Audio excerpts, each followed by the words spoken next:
Okay, my name is Innocent Chizaram Ilo. I am Nigerian. I'm a speculative fiction writer.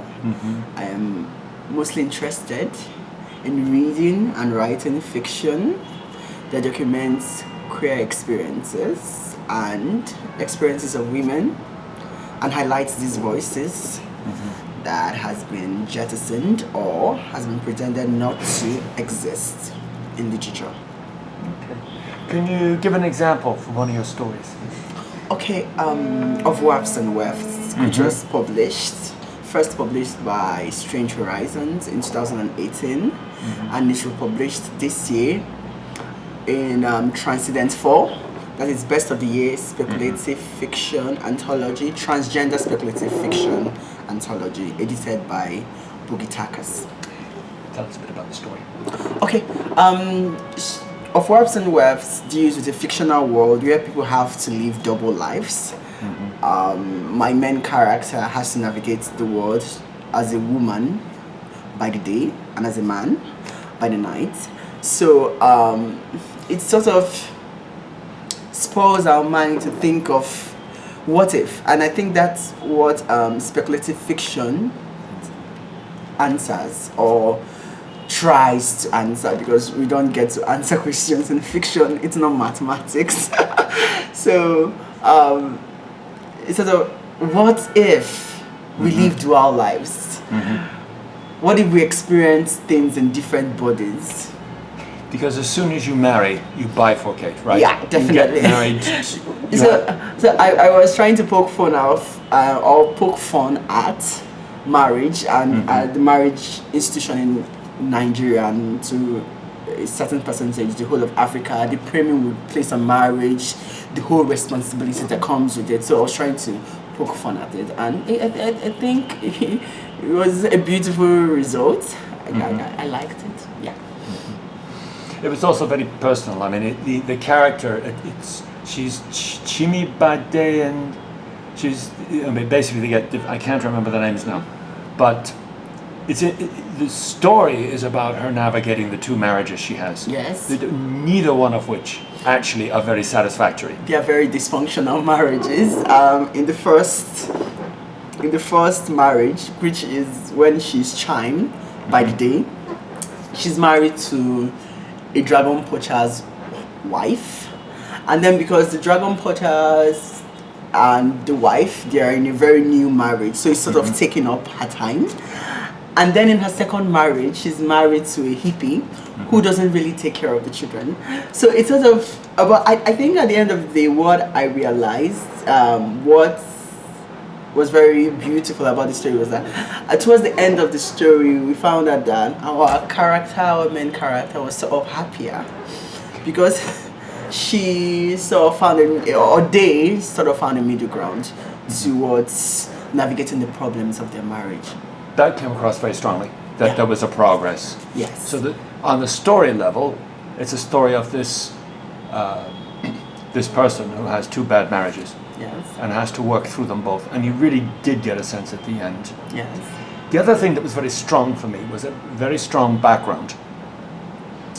And I was very pleased to see that background seemed to turn up again and form a same kind of space, same kind of culture, with another story of yours I read, which is is it The Invisible Customer? Or The Invisible Customer. Yeah.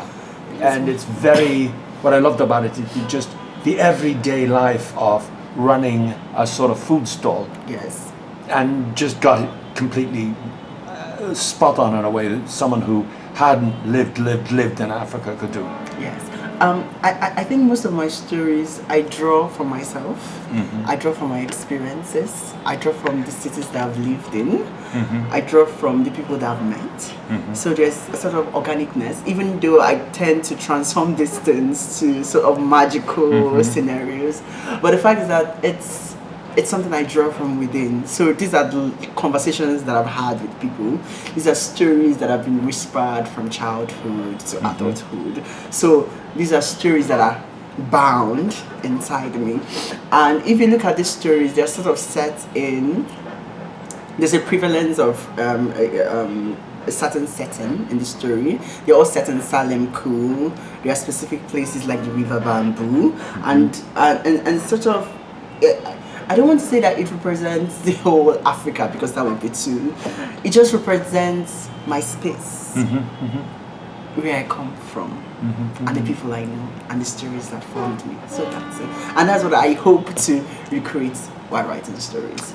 You really do. Thank you. You really do, and it's the kind of fiction I really love to read. For me personally, one of my aesthetic criteria is if it's a story set in Africa and I could have written it, it's not good enough. Not for me, it's not good enough. And I couldn't have written those stories at all. I wouldn't have had access to the body language, the dialogue, the food itself. Can you tell us a bit about the plot of The Invisible Customer? Just a bit. Okay, the plot of The Invisible Customer, it's set in a fictional town, speculative town, whatever that means. And it talks about Iyawo and the daughter, who Iyawo runs a food store or a food shop, and where she sells food to customers and the rest of it. But the central plot is about the invisible customer, who is Aguru, named Aguru. And Aguru is a sort of a magician who gifted Iyawo a child, because women from Iyawo's family are under a curse not to, they are somehow barren. They don't have the ability to give birth to children because of an ancestral curse where they helped imposed on them by a witch. So the only getaway for them to have kids is through magic. And what's the magical plot? Agolu comes to eat at their shop, and then they sort of overfeed him and then ask for a favor. And then he'll say, okay, I'll give you this kid, but I'm going to come back in a few years to collect it back. So it's a popular trope in African folklore where magicians are tricksters who give you something, and then when you are so interested and invested in it, they want to collect it back. But in this story, when Agolo comes to reclaim the child she has given to Iyawo, Iyawo has very big ambitious plans and wasn't planning on letting her daughter go. So and I think it's if I'm to say, it makes a feministic statement about how women in Africa, how they live, how they get to navigate through the society, because we look at Iyawo and the daughter. It's sort of and I modeled these characters with my mom and my sisters. So it's I wanted to capture the realities of women living in Africa, even though and that's why I think whether you're writing realism or you're writing speculative fiction, the fact is that people are the core of stories. So I think whether it was a speculative fiction set in a fictional town that doesn't exist, I think it's captured the realities of women.